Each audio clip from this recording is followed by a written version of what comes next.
Rui Guetti da Costa Falcão tem 69 anos. É bacharel em Direito pela Universidade de São Paulo. Fez carreira como jornalista. Trabalhou na Folha de São Paulo, no Jornal da Tarde e foi diretor da revista Exame de 1977 a 1988. Durante a ditadura militar, Rui Falcão militou na VAR Palmares, organização de esquerda que tentou derrubar a ditadura por meio das armas. Ficou preso 3 anos. Rui Falcão ajudou a fundar o PT e foi diretor do Sindicato dos Jornalistas de São Paulo. Em 1990, elegeu-se deputado estadual. Está hoje no seu 4º mandato na Assembleia Legislativa Paulista. Também exerceu um mandato de deputado federal. Rui Falcão foi secretário de governo na gestão da prefeita Marta Suplicy em São Paulo. Também coordenou a campanha de Dilma Rousseff à presidência da República em 2010. Rui Falcão foi presidente dos diretórios municipal e estadual do PT em São Paulo e, desde 2011, é o presidente nacional da Legenda.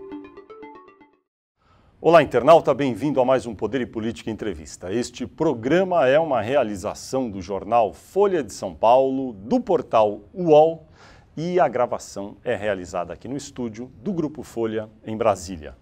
O entrevistado desta edição do Poder e Política é Rui Falcão, presidente nacional do PT. Olá, Rui Falcão, muito obrigado por estar aqui. Tudo bem? Tudo bem. Prazer estar aqui com você, com seus milhões de internautas. O PT tentará reeleger Dilma Rousseff em 2014. Essa é uma grande prioridade. Separando a prioridade maior, que eu imagino que seja eleger a presidente, quais são as outras prioridades do PT na eleição do ano que vem? Além da reeleição da presidenta Dilma, com um programa de reformas estruturais que nós pretendemos que possam ser viabilizadas, nós vamos crescer nos estados. Espero manter a maior bancada de deputados como nós temos hoje, eleger mais senadores, reeleger nos estados que nós governamos. Nós governamos 5 hoje, mas Sergipe já há um acordo para ceder o posto para o PMDB. Os 4 demais, Bahia, Acre, Distrito Federal e Rio Grande do Sul, nós pretendemos reelegê-los ou fazer o sucessor. E há pelo menos outros estados em que nós temos muita competitividade. Cito entre eles São Paulo, Rio de Janeiro, Minas Gerais. São 3 que nós disputamos para ganhar. O senhor mencionou bancadas no Congresso. Câmara, o PT tem a maior bancada hoje e o senhor fala em mantê-la ou ampliá-la e no Senado ampliar a bancada. Nos últimos dias, há uma discussão aqui em Brasília, por parte de petistas ou não petistas, a respeito de o PT ceder um pouco nos estados para partidos aliados e abdicar do sonho de ampliar a bancada no Senado e de não avançar muito na Câmara. Isso existe? Não, isso não existe, a não ser a nossa disposição de discutir com os aliados nos estados e onde houver maior possibilidade, naturalmente ceder em postos majoritários.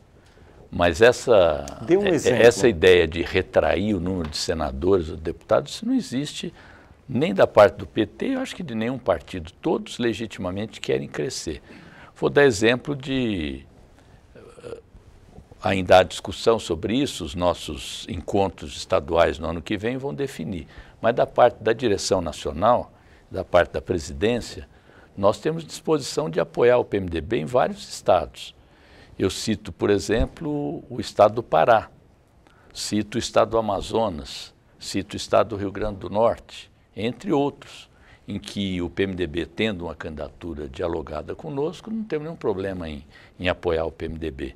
E há outros estados que nós vamos ter que discutir com o PSD, com o PTB, com o PR, com o PP, porque são 3 postos que vão ser objeto de negociação, além das coligações proporcionais ou não, que é o posto de governador, de vice-governador e de senador.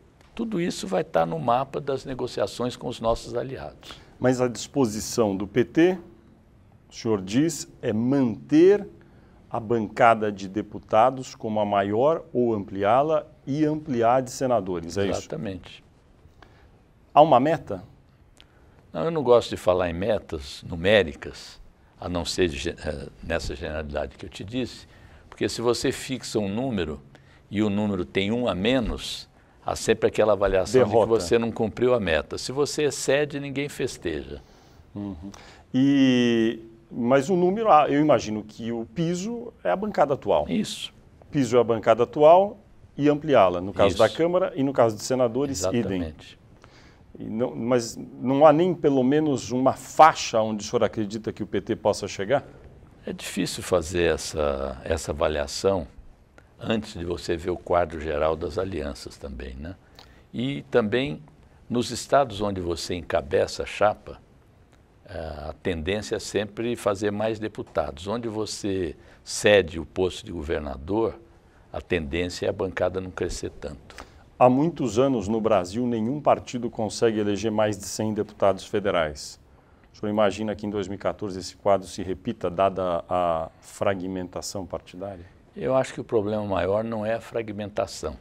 O problema maior é um elemento que nós temos insistido muito e vamos continuar insistindo, que é o peso do poder econômico nas eleições. Com o financiamento privado das eleições, é muito difícil um partido como o PT suplantar a meta de 100 deputados. Embora a gente vá lutar por isso, mesmo sob as regras atuais que permitem o financiamento empresarial. E a questão das listas também. Se você tivesse listas partidárias, ainda que lista com o sistema misto, você poderia também se beneficiar do peso que tem a legenda do PT, o 13, que é o partido mais popular do Brasil. Se nós pudéssemos ter as listas partidárias, em que o eleitor vota por programas e não necessariamente só por pessoas, também essa meta seria mais fácil de alcançar. Muita controvérsia sobre todas essas propostas dentro do Congresso, claro. A gente sabe. É por isso que nós estamos propondo também a realização de uma Assembleia Constituinte exclusiva para discutir uma reforma política mais ampla no país. As manifestações de junho, embora não tivesse explicitamente cartazes com queremos reforma política, mas houve uma reprovação nítida ao atual sistema de representação do país, a forma de escolha dos representantes e assim por diante. Ainda que uma Assembleia Constituinte exclusiva para a reforma política seja questionada por parte de especialistas em Constituição e até por parte de alguns ministros do Supremo, o senhor acha que não, há espaço para veja, a nossa proposta é eleger representantes com mandato determinado para incidir apenas naqueles artigos da Constituição que tratam o sistema político eleitoral e, concluído o trabalho, encerra-se o mandato desses representantes. O questionamento é você fazer uma Assembleia Constituinte exclusiva, não originária, inclusive, para mexer em toda a Constituição, que ela tem um disciplinamento para a sua própria revisão, as emendas. Mas para mexer num item exclusivo, a convocação demarcada e determinada, acho que não haverá questionamento jurídico. E nós pretendemos fazê-lo agora através de uma emenda popular. Nós estamos coletando assinaturas para isso. Quantas assinaturas já foram coletadas nesse projeto? Nós temos cerca de 300 mil assinaturas. Mas veja, houve um sobrestamento, digamos assim, da campanha quando ocorreram as manifestações de junho e quando a presidenta enviou para o Congresso a proposta de plebiscito. Agora nós estamos retomando e com o PED, que nós esperamos cerca de 600 mil eleitores, pelo menos, votando. O PED é o processo de eleições diretas do PT, não é isso? Nós temos 800 e poucos mil filiados habilitados. Isso significa mais de 800 mil que pagaram suas contribuições, se inscreveram corretamente dentro de um prazo determinado, de sorte a se conhecer o colégio. As pessoas vão ter tempo de procurar os eleitores, pedir o voto. Nós vamos eleger diretamente quase 100 mil dirigentes do PT, desde o presidente nacional até os militantes dos diretórios zonais das cidades com mais de 1 milhão de habitantes. É um processo inédito no Brasil E eu acho que em muitas partes do mundo também. Porque além da eleição direta, que é o único partido que faz isso no Brasil, nós teremos obrigatoriamente metade dos dirigentes mulheres, igualdade de gênero, ordenamento da direção, lista com ordem, com eleição proporcional, 20% de jovens até 29 anos e cotas étnico-raciais também. A participação das mulheres vai estimular muito a ampliação das nossas chapas também, parlamentares, porque, veja, você conhece, o Brasil tem menos de 10% de mulheres representadas no parlamento. É menos do que a participação proporcional das mulheres no parlamento do Irã. O PED, processo de eleições diretas, ocorre no dia 10 de novembro, certo? E o segundo turno, onde ocorrer, no dia 24 de novembro. Para a presidência nacional do PT, o senhor concorre a mais um mandato. De quantos anos é esse mandato ao qual o senhor está concorrendo e quantos são os seus adversários? São 5 adversários na presidência. 6 candidatos, portanto. 6 candidatos, portanto.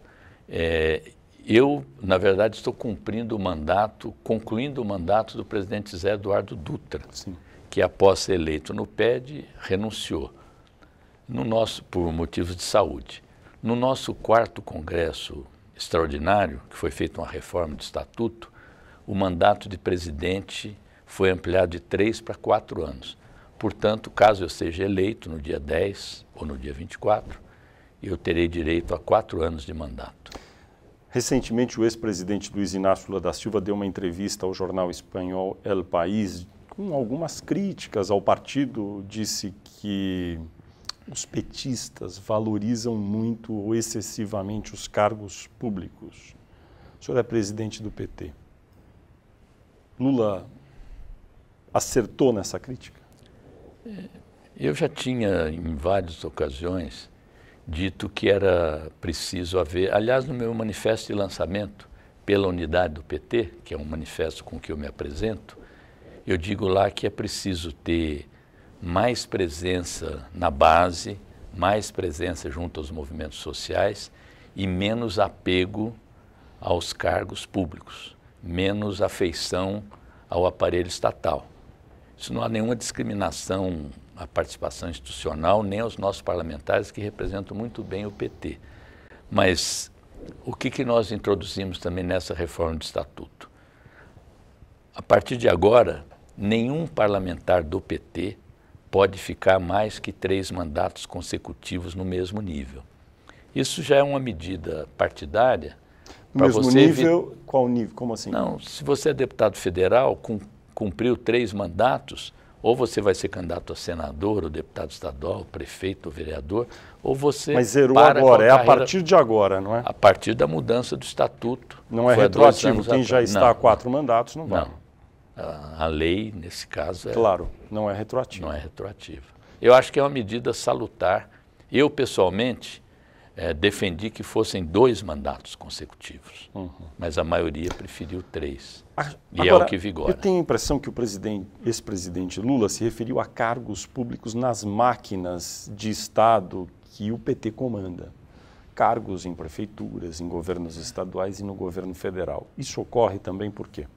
Não, eu não sei se há esse apego. Há uma necessidade, muitas vezes, de você, ocupando uma prefeitura, um governo do Estado, você precisa de quadros que tenham competência técnica, tenham idoneidade, tenham perfil para a função.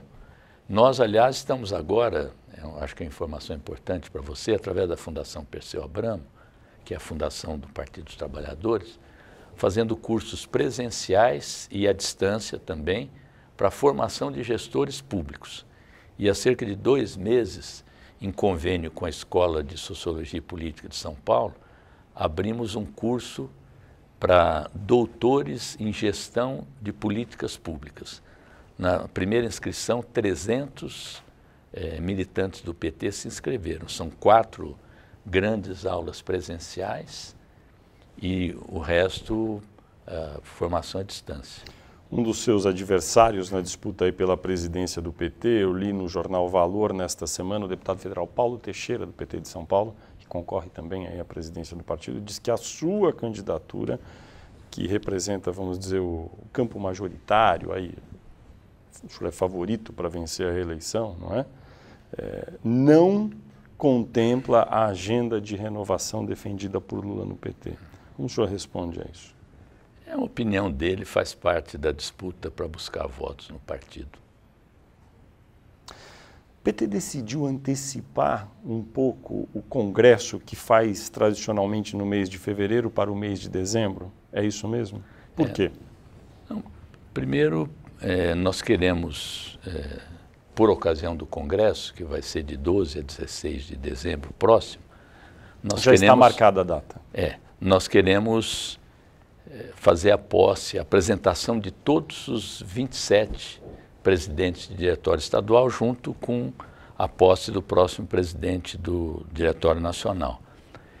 E queremos fazer uma releitura desse período de 33 anos do PT, atualizar o nosso programa, e não queremos misturar isso com o encontro de março ou abril, quando nós devemos definir política de alianças, tática eleitoral e diretrizes para o programa de governo do PT com seus aliados. Então, o momento é o momento do Congresso, que é uma fase mais de debate teórico. O Congresso, para que os leitores, internautas entendam, acontece de quanto em quanto tempo? Ele pode ser convocado a qualquer momento. Claro, mas em geral? Em geral, a cada 3 anos, a cada 4 anos. Os encontros são anuais. O último foi em 2010, não foi? 2010, que foi o congresso foi um congresso extraordinário para a reforma do Estatuto. E, em geral, do melhor da minha memória aqui, é que ele se realizava sempre em fevereiro, que é inclusive o aniversário do PT. Isso, exato. Agora, a antecipação se dá para não confundir com o processo eleitoral do ano que vem? Exatamente. Porque você vai discutir tática eleitoral, alianças, no ano que vem. Fazer isso junto com o Congresso, eu acho que uma discussão contamina a outra. Uma é discussão para o longo prazo, médio e longo prazo, a outra é a discussão do curto prazo. O Congresso, portanto, é de 12 a 16 de dezembro e será realizado em Brasília. Isso. Coincide com o aniversário da presidente Dilma Rousseff. Tem alguma razão? Não, eu até... Ou é uma coincidência? Eu li ontem até que nós queríamos fazer uma grande festa no Congresso pelo aniversário dela, né? Ninguém que é dia pensou, 14? Dia 14 de dezembro. Ninguém pensou nisso. Tanto é que o Congresso foi antecipado por essa razão que eu te falei. Uhum. E nem sei se ela vai passar o aniversário aqui em Brasília, passar com o neto. Não há essa preocupação, embora nós gostaríamos muito que ela estivesse presente no Congresso, será convidada. E se coincidir no dia 14, se ela estiver no Congresso, naturalmente vamos cantar parabéns para ela, que ela merece. Voltando à primeira pergunta que eu fiz para o senhor sobre o tamanho das bancadas, deputados, senadores, o senhor disse que a intenção, claro, vai haver alianças, mas a intenção sempre é aumentar. O que a gente ouve em Brasília dos aliados do PT, em resumo, poderia ser a seguinte frase: o PT é muito fominha, não deixa espaço para os aliados, quer sempre avançar, quer sempre aumentar. É isso mesmo? Não, acho que não. Nós hoje governamos 5 estados. O Brasil tem 27 com o Distrito Federal. E acho que é mais natural. Mas o senhor disse que pretende ganhar Rio, São Paulo e Minas. Sim, é uma disposição. Agora veja... O PT é fominha? Claro que não. Todos os partidos querem crescer. Isso é legítimo, isso é natural na política. E quando você faz alianças, a aliança é uma união entre desiguais em muitos pontos e iguais em outros. Então, é sempre unidade e luta, aproximação e contradição. Essa é a política natural de aliança. Mesmo com aqueles que são mais próximos, há uma intenção de crescer, de ocupar mais espaço. Como se diz aí no vulgo, não há espaço vazio na política, porque quando ele fica vazio, alguém quer ocupar. Essa é a disputa que se dá. E há rivalidades. Eu considero isso um processo natural, desde que essa disputa se dê dentro de certas regras, ela se faça no plano das ideias, não haja detratação pessoal. Esse é o jogo da política.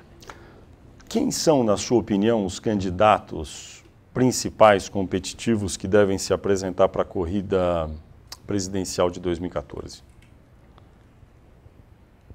Você pergunta nos estados ou para a presidência da República? Para a presidência da República. Bom, eu sei que há uma candidata já definida, consolidada, que é a presidenta Dilma Rousseff. Os demais candidatos ainda não O que o senhor enxerga no campo da oposição? De candidatos que podem vir a ser competitivos? José Serra, Aécio Neves, Eduardo Campos, Marina, são os candidatos que estão com maior intenção de voto até o momento nas pesquisas. Qual deles vai restar para disputar com a presidenta Dilma? É uma definição que esses partidos vão fazer no futuro. Parece que o PSDB em março e o PSB também em março, né? Então nós temos que aguardar. A eleição presidencial de 2014 é uma eleição que tende a ir para o segundo turno ou não? Você que é um pesquisador aí, tem todas as estatísticas e tal, talvez possa responder melhor. Nós já tivemos as duas circunstâncias, eleições definidas no primeiro turno e as últimas eleições definidas no segundo turno. Nós do PT estamos preparados para disputar tanto o primeiro turno com expectativa de vitória, como se for necessário também disputar o segundo turno nas mesmas condições. O publicitário, marqueteiro João Santana deu uma entrevista recentemente dizendo que Dilma Rousseff caminha para vencer no primeiro turno, porque os candidatos estariam numa situação em que vão se engalfinhar, como se fossem anões na oposição. É correta essa avaliação? Não, é a opinião dele, como todo especialista em marketing, tem boas frases e causa polêmica, mas é a opinião dele, não é a minha. Mas o senhor, então, não concorda com essa opinião? Acabei de dizer, a opinião dele, não a minha, mas as pessoas têm direito a expressar suas opiniões. Não é a minha opinião. Não é sua opinião que a eleição do ano que vem termina com certeza no primeiro turno a favor de Dilma, como ele disse? Não é minha opinião a avaliação que ele faz sobre o tamanho dos oponentes. Sobre o primeiro e segundo turno, já te respondi.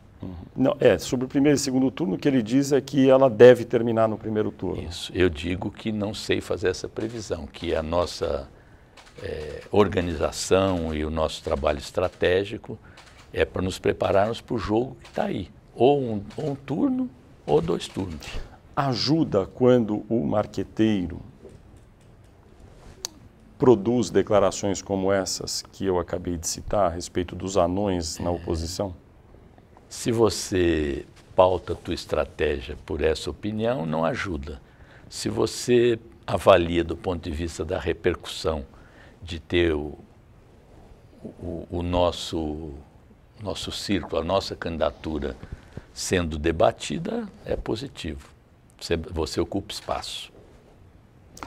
O que vai dar essa aliança Eduardo Campos, Marina Silva, na sua avaliação?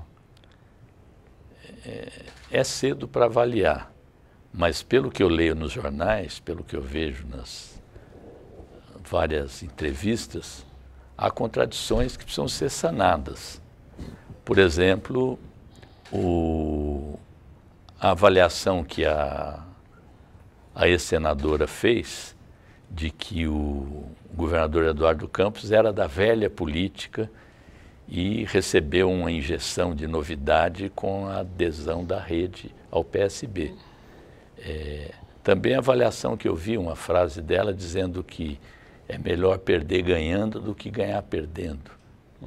Que me deu a impressão que ela vê o processo eleitoral como uma espécie de marcação de posição. Então, tem no estado de São Paulo uma pré-aliança do PSB com o PSDB e uma pretensão agora de um dos filiados do PSB de ter candidatura própria em São Paulo. Então, creio que, como em toda junção feita de última hora, há contradições a serem sanadas, mas é cedo para avaliar. Há um encontro, parece que eles estão marcando para definir identidades programáticas, talvez daí saia uma proximidade maior nessa junção.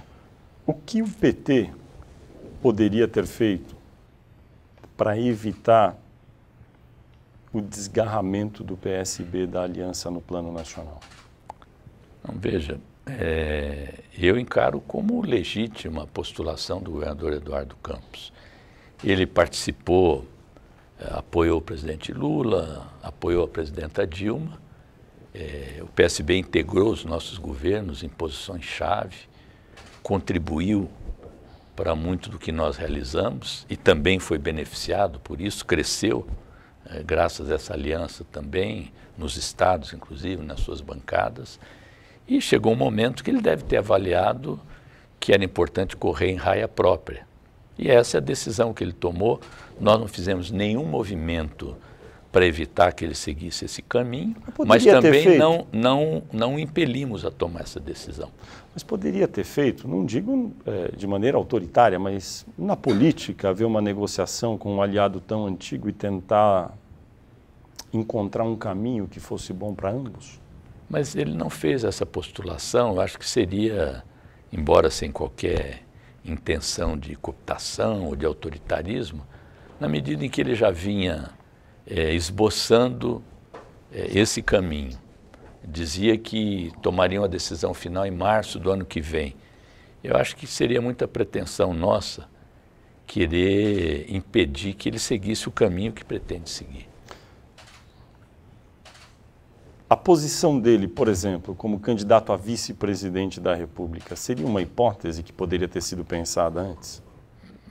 Não tenho notícia de que ele tenha feito essa postulação. Parece que não, mas eu estou, como hipótese, apresentando para o senhor. É que nós temos uma aliança forte, já firmada, que prevê a continuidade da aliança com o PMDB, que já tinha essa postulação de continuar na vice-presidência. Então, enveredar por um caminho que podia ser, inclusive, recusado pelo governador Eduardo Campos, em detrimento de uma aliança que vem nos dando muito conforto do ponto de vista eleitoral, seria uma temeridade do ponto de vista político.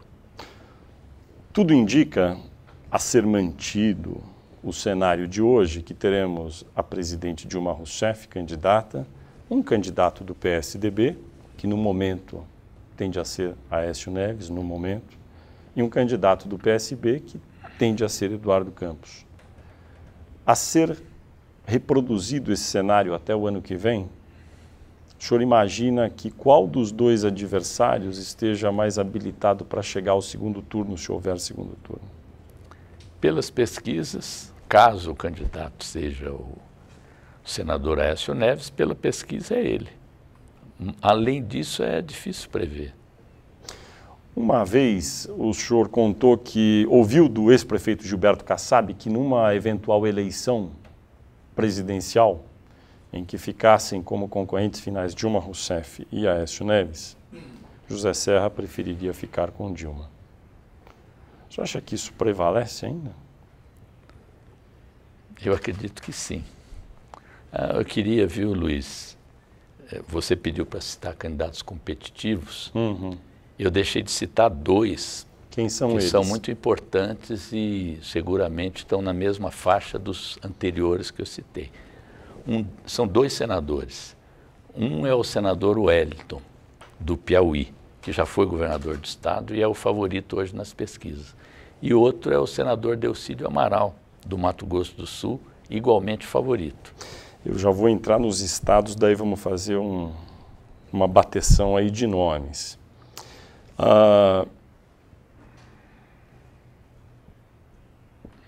São Paulo, então, para começar dos estados. Alexandre Padilha, que é o pré-candidato lançado do PT, é realmente a melhor opção que o PT tem no estado? Eu acho que sim, pelo seu desempenho, pela juventude, pela afeição que tem dos filiados do PT, pelos apoios que já tem numa série de prefeitos no interior de São Paulo, pelas suas realizações à frente do Ministério da Saúde, agora inclusive pelo Mais Médicos também, que é um programa revolucionário no Brasil, tão revolucionário quanto o Bolsa Família. São 2 programas de muita coragem da presidenta e pode também formar uma aliança sólida em São Paulo, com o PR, com o PP, com o PDT. Então, eu acho que ele é um candidato com muitas possibilidades. E você tem do outro lado um governador que um partido há muitos anos no governo, não resolvendo os problemas principais do Estado. São Paulo não cresce como o resto do país, agora manchado por uma denúncia pesada de corrupção, tanto na CPTM como no metrô, quase 20 anos com consultorias fixas, com percentuais que parecem superiores ao lucro que as multinacionais que operam na área têm, que se recusa a permitir que seus deputados subscrevam a CPI para apurar o que ocorreu nessa área do transporte metropolitano, enfim, que enfrenta graves problemas de segurança pública. Nós estamos agora lá na Assembleia debatendo o reajuste dos policiais. A Polícia Militar está totalmente desprestigiada, com um reajuste real próximo de 1%, quando havia um compromisso nas negociações do secretário com o governador de ter um reajuste bastante superior a isso. São servidores públicos que arriscam sua vida. Então, você tem de um lado um governo desgastado, com denúncias sérias de corrupção, e de outro uma candidatura nova, com muito para mostrar de suas realizações e com capacidade de fazer alianças. O senhor citou o governador Geraldo Alckmin, que é do PSDB, deve concorrer à reeleição. Alexandre Padilha, ministro da Saúde do PT, deve ser adversário na corrida pelo Palácio dos Bandeirantes. Devem haver outros candidatos. A saber, por exemplo, Paulo Scaff, do PMDB, ele é presidente da Fiesp, deve ser candidato a governador. E Gilberto Kassab. E Gilberto Kassab, que foi prefeito de São Paulo e hoje criou o PSD, também diz ter interesse em ser candidato. Essas candidaturas ajudam na estratégia eleitoral do PT em São Paulo para levar a disputa para o segundo turno? Com certeza. São candidaturas competitivas também. E mais importante que isso, são candidaturas que, se efetivadas, como parece que serão, são palanques para a presidenta Dilma no Estado. Então, são candidaturas do campo da base aliada e que, além do que, favorecerão um segundo turno em São Paulo. Então, o PT enxerga com simpatia essas candidaturas adicionais ao Palácio dos Bandeirantes? Com certeza, porque são candidatos no nosso campo de alianças e que, portanto, como eu disse, farão palanque para a campanha da presidenta Dilma. Vamos a um caso difícil ainda de ser resolvido. Rio de Janeiro. Rio de Janeiro... Muitas declarações do governador atual, Sérgio Cabral, do seu vice Pezão, ambos do PMDB, a respeito de não desejarem que o PT tenha candidato próprio ao governo do Rio, no caso, já pré-lançado o senador Lindbergh Farias. O que o PT vai fazer? Semana passada, eu estive no almoço com o governador Sérgio Cabral e com o vice-governador Pezão. São dois políticos a quem eu prezo muito, temos relações de amizade, inclusive. Durante esse almoço, que durou quase 3 horas, conversamos bastante, que o governador, inclusive, me falou de planos que ele tem para o próximo ano, planos de gestão importantes. Em nenhum momento, muito elegante da parte dele, ele solicitou que a gente retirasse a candidatura do Lindbergh. Evidente que ele preferiria que nós não tivéssemos candidato e apoiássemos o vice-governador Pezão.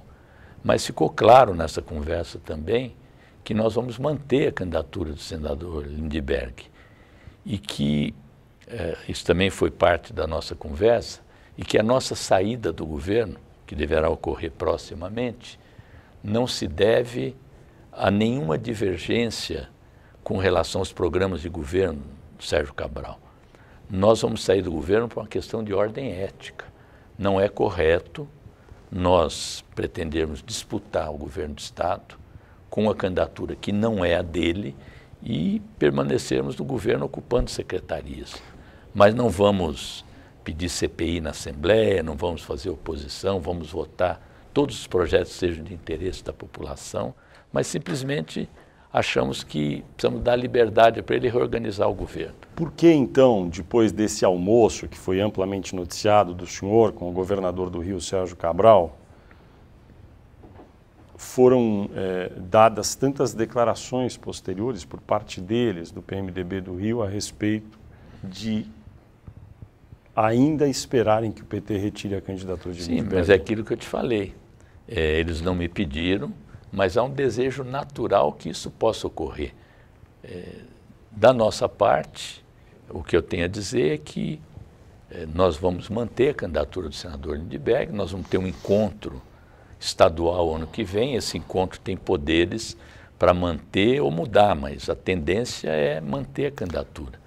A manutenção da candidatura do senador Lindbergh Farias ao governo do Rio de Janeiro tem potencial para estragar a aliança PT-PMDB no plano nacional, de alguma forma, ou no Rio de Janeiro, pelo menos? Eu acredito que não, porque a gente tem conversado com a direção nacional do PMDB. Essa semana mesmo vi uma declaração do presidente de honra do PMDB, Michel Temer, o vice-presidente da República, em que ele fala que nós vamos continuar conversando e que a aliança será mantida. Porque tem também, Luiz, da parte do PMDB, candidaturas que se opõem às nossas nos estados. Veja o caso do Rio Grande do Sul, em que o governador Tarso Genro é candidato à reeleição e o PMDB tem candidato. Na Bahia, onde o PMDB tem candidato também. Então, isso precisa ser muito bem discutido e conviver com essa realidade. Eles, PMDB no caso, no Rio de Janeiro, terão de se conformar no caso de o PT ter candidato, é isso? Não, acho que não é conformar. É um dado da realidade que você poderia dizer, não, então nós vamos nos conformar com a Bahia, com o Rio Grande do Sul também. São aliados que na hora da eleição medem forças. E no Rio você tem uma realidade adicional. Tudo indica que o deputado Garotinho será candidato, é possível que o senador Crivella seja candidato e até que o deputado Miro Teixeira também seja candidato. Então nós teremos uma situação em que a presidenta Dilma pode ter 3, 4 ou 5 palanques. Aí o que se coloca pelos aliados é o seguinte: deve a presidenta Dilma ir ao palanque do Lindbergh, ir ao palanque de todos ou não ir a nenhum palanque? Exatamente, onde eu queria chegar. Ela deve fazer o quê? Não, o PT vai fixar orientações para a campanha. A presidenta ela tem a sua agenda própria, mas nós vamos ter uma política de convivência com os aliados. A minha opinião é de que onde houver mais de um palanque, a presidenta ou vá a todos ou se abstenha de participar de comícios, de atividade de um candidato apenas. Que ela possa ter a sua campanha na televisão, em eventos em que todos se juntem a ela, mas não privilegiar um palanque em detrimento dos demais. Que me parece até um pouco inexequível, embora a presidente deva ir a estados grandes como o Rio de Janeiro durante a campanha, que num estado com 3 ou 4 palanques, ela possa ir separadamente a todos. Isso, por isso que é me inexequível, parece para o senhor? Parece que sim. Me parece mais conveniente que ela faça, nesses estados, incursões previamente estabelecidas, planejadas, e que esteja aberto, nesses eventos, a participação daqueles que a apoiam. Ou seja, esse é exequível. Presidente, no caso no Rio de Janeiro... Como o presidente Lula já fez em Pernambuco, não me recordo exatamente em que ano, em que no palanque dele estavam de um lado o hoje senador Humberto Campos e do outro o hoje governador Humberto Costa e do outro o governador Eduardo Campos. Ambos eram candidatos a governador, ambos apoiando o presidente Lula. E no caso do Rio de Janeiro, seria ou uma situação assim, que a presidente comparece ao Estado, faz um evento, convidar os candidatos ao governo aliados, Isso, os que desejarem comparecem, isso. e em vez de ela ir a um evento De cada um. de cada um deles. Exatamente. Isso me parece Isso ainda vai ter que ser decidido ou o senhor acha que é uma espécie de senso comum até? Não. Embora possa parecer senso comum, isso precisa ser consensuado com os aliados. Uhum. O senhor acha que esse é o caminho? Esse é o caminho. Minas Gerais, o candidato é o ministro Fernando Pimentel, candidato do PT ao governo? O pré-candidato do PT é o Fernando Pimentel, com certeza. Tem todas as forças políticas do Estado. Há muitas hipóteses lá também. Uma delas, o Josué Gomes da Silva, filho do antigo vice-presidente da República, José Alencar, que se filiou ao PMDB, teve apoio do ex-presidente Lula. Há também essa hipótese, eventualmente, de ter um candidato de outro partido que o PT possa apoiar ou não? Eu acho que lá há uma disposição de uma aliança com vários partidos, tendo o PMDB com a possibilidade de indicar o vice. Isso é o que está posto lá. Li as declarações do Josué de que queria ingressar num partido, ter atividade política, mas não vi nenhuma manifestação dele de desejo de se apresentar como candidato majoritário. E o PT no Rio de Janeiro, o senhor já falou, São Paulo também, candidatos próprios, mas em Minas, teria disposição de eventualmente não ter candidato próprio lá ou não? A disposição é também ter um candidato do PT cabeça de chapa? A nossa disposição é apoiar o ministro Fernando Pimentel para o governo do Estado. Está vendo? O PT depois é chamado de fominha aqui em Brasília, não é? Não, mas os outros também vão ter candidato nesses estados. Os outros partidos e outros lugares também nós não vamos ter candidato. Citei alguns aí. Maranhão. Em 2010, o PT fez uma intervenção lá no Diretório Estadual e o partido teve de apoiar a candidatura de Rosiana Sarney à eleição para o governo do Maranhão. Na época, alguns petistas ficaram muito insatisfeitos porque queriam apoiar Flávio Dino, do PCdoB. Agora, 4 anos depois, o PT está, pelo que eu estou entendendo, tendendo a apoiar Flávio Dino. O que mudou? Eu acho que o quadro é semelhante a 2010. Há uma simpatia muito grande por parte dos petistas, não sei aferir quantos no Maranhão, simpáticos à candidatura do Flávio Dino. O pessoal de lá tem dialogado com ele no sentido de formar um palanque para a presidenta Dilma e não para outros candidatos. E há uma parte do PT, que nós temos lá o vice-governador, que discute a possibilidade de ter outra candidatura. Há, inclusive, propósito de candidatura própria no Maranhão. Então, quem vai dirimir essa dúvida vai ser o encontro estadual do ano que vem, embora nós tenhamos que levar em conta a aliança com o PMDB, que tem no presidente Sarney uma influência muito grande pelo papel que ele desempenha, pelo fato de ter sido presidente da República e presidente do Senado. Então, esse é um quadro muito complexo que nós temos que avaliar com todo cuidado. Qual é o seu prognóstico para o Maranhão? O pleito do PCdoB, que é um aliado que caminha conosco desde 89, ele concentra suas reivindicações, a par de outras secundárias, mas principalmente no Maranhão, onde ele calcula que é o único estado que ele tem chance de fazer um governador. Vai ser uma decisão de muita responsabilidade, muito complexa, mas que nós vamos tomá-la no momento devido. O senhor tem preferência, particularmente, por alguma saída no Maranhão? A minha preferência é aquela que mais beneficia a candidatura da presidenta Dilma. Ou seja, não está nada decidido. É isso que eu falei. No Pará, o apoio do PT à pré-candidatura de Hélder Barbalho filho do senador Jader Barbalho, ao governo do Pará é quase certa ou não? Não. Deixa eu fazer aqui um parênteses. Eu tenho minhas posições pessoais e as torno públicas, mas sempre com a ressalva de que essas decisões são sempre tomadas coletivamente. Então o PT tem um processo de definição das candidaturas que é assim: nós vamos agora, no dia 18 de novembro, depois do PED, fixar o calendário nacional para as eleições do ano que vem. Esse calendário supõe encontros municipais, zonais, estaduais. O estadual define a chapa e a candidatura majoritária e a tática eleitoral do Estado e as alianças.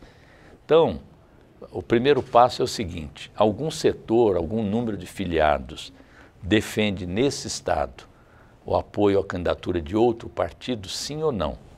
Se sim, você abre o processo de debate. É o que vai ocorrer no Pará.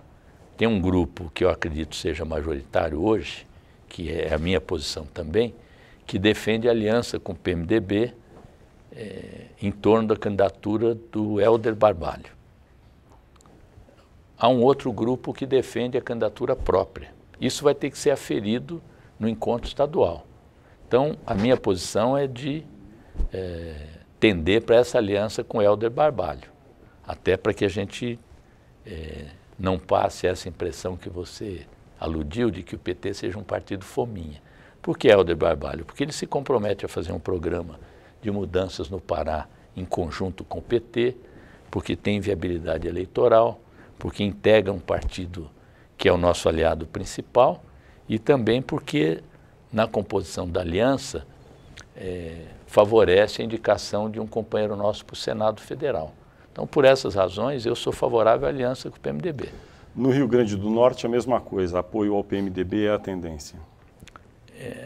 Primeiro, o PMDB precisa definir o seu caminho lá, que até agora não está claro. Em todos os lugares, a gente quer ser aliado e não aderente. Então, em todos os lugares, é preciso fazer essa discussão. São 3 cargos majoritários, tem a chapa proporcional e tem a prioridade 1, que é palanque para a presidenta Dilma. Bahia. Bahia... José Sérgio Gabrielli, ex-presidente da Petrobras, ou o atual vice do governador Jacques Wagner, Otto Alencar, que é do PSD? Quem deve ser candidato a governador? Não, lá há 4 pré-candidatos do PT. Dentre esses, uma comissão indicada pelo Diretório Estadual, em conjunto com o governador Jacques Wagner, vai escolher o candidato. São 4. José Sérgio Gabrielli, que é ex-presidente da Petrobras, secretário de Planejamento da Bahia, Rui Costa, deputado federal licenciado, que é o secretário de governo da Casa Civil, Walter Pinheiro, senador da República, que já foi candidato, e o Caetano, que é ex-prefeito de Camaragibe. São esses os... Camaçari, não Camaragibe. Esses são os pré-candidatos que disputam a indicação do PT. Até o final do ano é possível que essa comissão, em conjunto com o governador, faça a definição dos nomes. Tudo indica que o vice-governador Otto Alencar participará da composição com indicação para o Senado Federal. E o PT teria um candidato próprio, enfim, um petista ao governo. Isso. Essa é a tendência. Santa Catarina, Ideli Salvati, que hoje é ministra das Relações Institucionais da Presidência da República, pode ser a candidata ou há uma tendência a apoiar Raimundo Colombo do PSD? Hoje, a inclinação da maioria do PT é ou por uma candidatura própria ou uma aliança com o PMDB. Mas há uma disputa... PMDB? Com o PMDB, porque é um setor do PMDB também que cogita não fazer aliança com o governador Raimundo Colombo. Evidente que o apoio do governador à presidenta Dilma e o fato dele hoje integrar o PSD nos leva a pensar, sim, numa aliança com ele. Mas hoje é uma disputa muito acirrada no processo de eleição direta de Santa Catarina. Dois grupos mesclados de várias tendências, em que o equilíbrio é muito grande. É difícil hoje prever quem será o vencedor. Um dos grupos tem a ministra Ideli, o outro o ex-deputado Cláudio Vinhati. Então, antes do dia 10 de novembro, todo o PT está defendendo a candidatura própria. Depois do dia 10 de novembro, essa posição pode ser mantida com 2 palanques no Estado ou pode haver uma flexibilização dessa posição. O senhor mencionou também Mato Grosso do Sul, onde deve ser candidato o senador Delcídio Amaral, que é do PT. Mencionou também o Piauí, com Wellington Dias. Isso. Tudo somado, olhando as 27 unidades da federação, o PT hoje governa 5, vai disputar em 4 desses 5, exceto Sergipe, que já há um acordo, com não é? O PMDB. Com o PMDB, para ceder a cabeça de chapa. No seu radar, em quantos das 27 unidades da federação o PT terá candidatos competitivos próprios, mais ou menos? São os 4 que pretende manter? Mas São Paulo, Rio e Minas são 7, mais o Delcídio Wellington 9, mais Roraima com a senadora Ângela Portela 10. E se a gente tiver candidato próprio em Goiás também. E são de 10 a 12, digamos assim. Candidatos próprios com chances, no seu entender, de vitória. Ou vitória no primeiro ou de ir ao segundo turno. Sendo realista, o senhor acha que é possível, porque hoje são 5, dobrar esse número? É possível pelo efeito dos nossos 12 anos de governo, pelo fato do presidente Lula agora ser um eleitor, um grande eleitor que está solto, não está contido pelas restrições da presidência, como foi na eleição passada, e pelo fato de o PT ter crescido nesses estados e nós temos candidatos com grande exposição pública, com muito trabalho a mostrar, e também pela situação dos adversários, né? A imagem dos partidos, o senhor já mencionou isso e não é segredo, ficou um pouco abalada nos últimos tempos. Isso foi expresso nas manifestações de rua de junho, sobretudo. Para o PT, qual foi o maior ponto de desgaste na sua avaliação? O maior ponto de desgaste foi a questão das tarifas em São Paulo, que o prefeito Fernando Haddad, juntamente com o governador de São Paulo, haviam atendido ao apelo do governo federal para não processar o aumento das tarifas em janeiro, para não repercutir muito diretamente na taxa de inflação, e quando foram fazê-lo, pela necessidade de recompor o aumento de custos da frota, dos salários dos condutores, não puderam fazê-lo devido ao movimento que já vinha de algum tempo reivindicando passe livre, um transporte de melhor qualidade. Então isso impactou muito fortemente. Isso aí não foi uma espécie de gota d'água? Não há outras razões estruturais que podem levar o PT e outros partidos também a repensar a forma como atuam? Não, eu acho que o presidente Lula tem dito isso, a presidenta falou e eu tenho dito também. Esse foi um recado importante para nós no seguinte sentido. Quando você retira da miséria mais de 30 milhões de pessoas, e nós temos um dado importante agora, que é extraído dos dados do IBGE, 65,9% de redução da miséria absoluta no Brasil e 61% de redução da pobreza. Mais acesso à universidade, mais crédito, 70% de evolução real do salário mínimo em 10 anos, um PIB per capita que de 95 a 2003 cresceu uma média de 3%, o PIB per capita de 2003 a 2013 cresceu 28%. Tudo isso ajudou a construir novos direitos, novos padrões sociais, e as pessoas passaram a exigir mais. E isso é positivo. Então, o recado que vem para nós e que nós assimilamos, e a presidenta respondeu a isso com 5 pactos, que depois podemos falar deles aqui, é de que as pessoas querem mais. Então, a par de tudo que os nossos governos puderam, junto com a sociedade, produzir no país, não é suficiente. E as pessoas querem mais serviços públicos de qualidade, as pessoas querem mais cultura. E o nosso programa de governo, para o segundo mandato da presidenta Dilma, terá que, além de comparar com o passado, para as pessoas saberem como era o Brasil antes do Lula, além de propagar tudo que nós mudamos no país, nós temos que acenar para o futuro. Mas deixa eu fazer uma observação. Isso aí que o senhor está dizendo é em relação ao conjunto da sociedade. Me parece que não há nem divergência em relação à oposição, situação sobre essa emergência da população brasileira. Agora, na oposição há sim diferenças. Bom, mas enfim, mas eu queria tocar num ponto com o senhor que se refere aos partidos políticos. A forma como eles atuam e atraem os cidadãos para serem militantes, se filiarem. O senhor sabe, quando o PT foi fundado e outros partidos, quando o pluripartidarismo voltou ao país, havia uma efervescência maior, as pessoas queriam se filiar a algum partido e militar.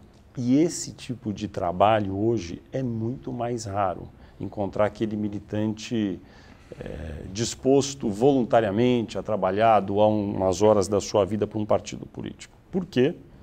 Para muitos, os partidos políticos ficaram obsoletos. No caso do PT, como isso é tratado? Então, eu comecei a falar aqui para você da reforma política. Por que da reforma política? Primeiro, os partidos, e no caso o PT, tenho dito isso também, nós não podemos nos limitar a imaginar que a participação política deve se dar apenas a cada 2 anos. É importante, nós passamos mais de 20 anos sem esse direito. Então, votar é muito importante.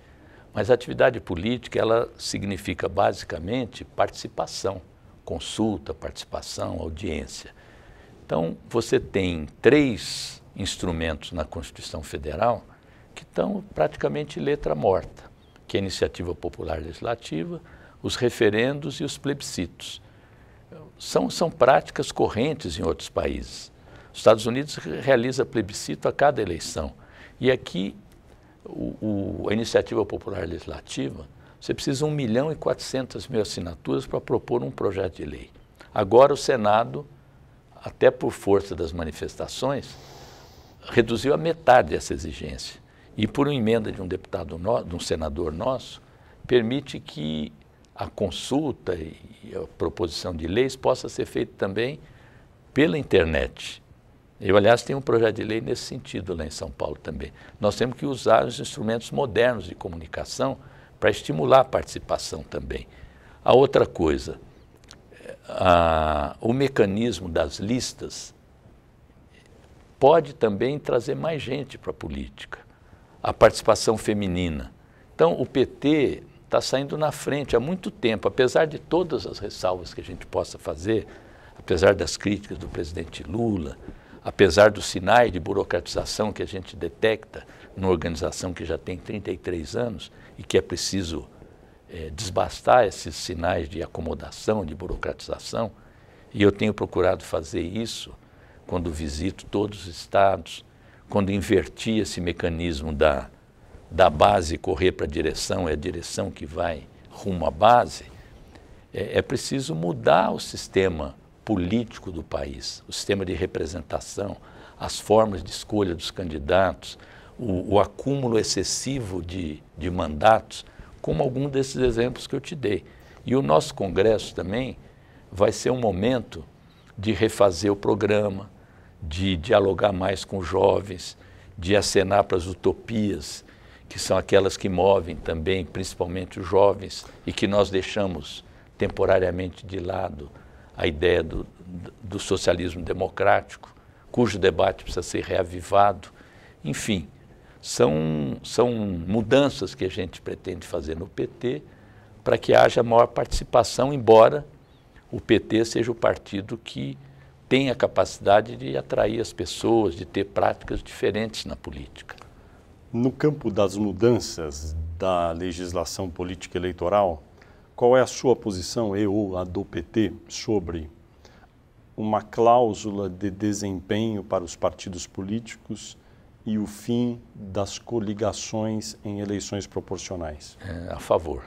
De ambas? De ambas. No caso da cláusula de desempenho, o senhor acha que o percentual de corte para que um partido tenha acesso a fundo partidário amplo, televisão tempo amplo, 3%. deve ser 3%? Originariamente se propôs 5%. Eu acho que para não haver nenhum risco de você restringir excessivamente partidos ideológicos, a gente deveria baixar esse percentual de 5% para 3%. Mas não como condição para o funcionamento dos partidos. Ele poderia ser eleito, mas, enfim, teria uma parcela bem diminuta do fundo. Isso. Há uma proposta alternativa que começa com 3%, depois eleva depois de 4 anos para 4% e depois de 8 anos para 5%.